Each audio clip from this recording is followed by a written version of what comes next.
Qual a diferença entre um fato e uma opinião?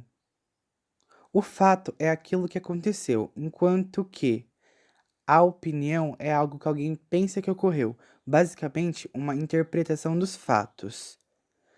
E para explicarmos melhor, com exemplos, pegamos textos que falam de uma grande pessoa, uma grande mulher e atriz insigne e uma das maiores estrelas do cinema,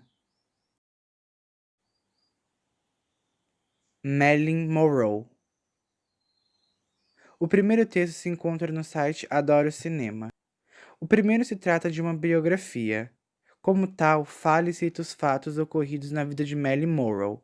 Fala como, onde e quando ocorreu os fatos, mas em certos trechos é possível observar a opinião do autor em relação a ela, como esses. O motivo oficial da sua morte continua sendo o excesso de calmantes, mas seu envolvimento com o governo americano e integrantes da máfia alimentam até hoje um clima de mistério e teorias conspiratórias.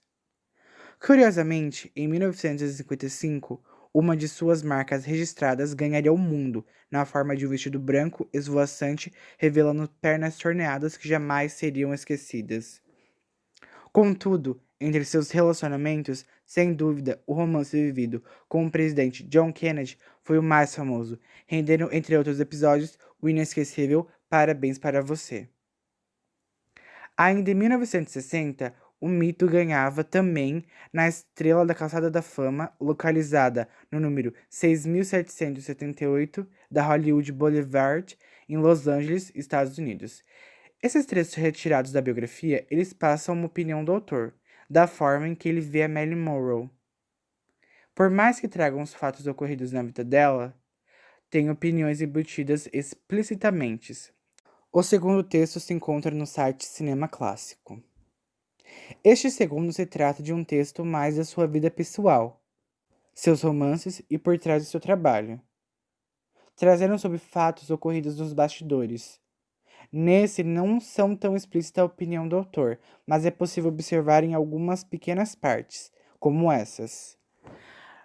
Este livro do autor Michael Goldwyn era o preferido da atriz. Segundo fontes, o mesmo estava na cabeceira da diva quando ocorreu o sinistro que tirou a vida. Marilyn tinha o costume de fazer com o batom um X nas fotos que ela não considerava boas. Estes deram um toque todo especial nas mesmas quando foram expostas tempo atrás. Neste filme, Marilyn eternizou-se para todo sempre. Mesmo aqueles que não conhecem o trabalho da atriz já viram a sacra imagem do seu vestido sendo levantado pela ventilação do metrô. O pecado moralado também marca outro fato importante na vida da atriz, o fim do seu casamento, durante as filmagens com o jogador de beisebol John DiMaggio.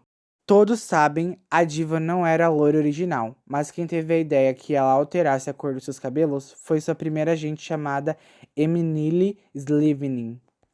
O autor, nesse artigo sobre a Marilyn Monroe, ele não deixa explicitamente sua opinião como em vários trechos, como o outro, mas é possível sim observar a opinião do autor em relação a ela. O próximo se encontra no livro.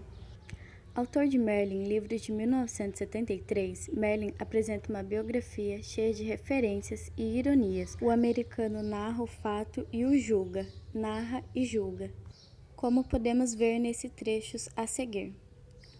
A ousadia com a qual podia se exibir e ainda assim nunca ser grosseira, sua exuberância sexual e suas bravatas, que ainda assim exalavam um ar de mistério e mesmo de reticência. Sua voz que continha tantos laivos insinuantes de excitação, e ainda assim era a voz de uma criança tímida. Essas complicações eram parte integral de seu talento e descreviam uma jovem presa em alguma terra do nunca da inconsciência. Maus algouros a cercavam, como os parentes que nunca teve à mesa de jantar.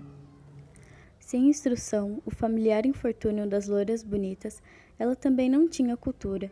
Podemos adivinhar que não saberia dizer se o rococó veio 3 séculos antes do Renascimento, ou se a retirada de Napoleão de Moscou se deu porque seus trens não funcionavam no frio. Embora fosse historicamente vazia, era sensível, tão sensível quanto historicamente vazia, e, em seu estado normal, quando não estava muito sedada, recebia as novas percepções de maneira vibrante. Marin foi recheada de subjetividade e opinião.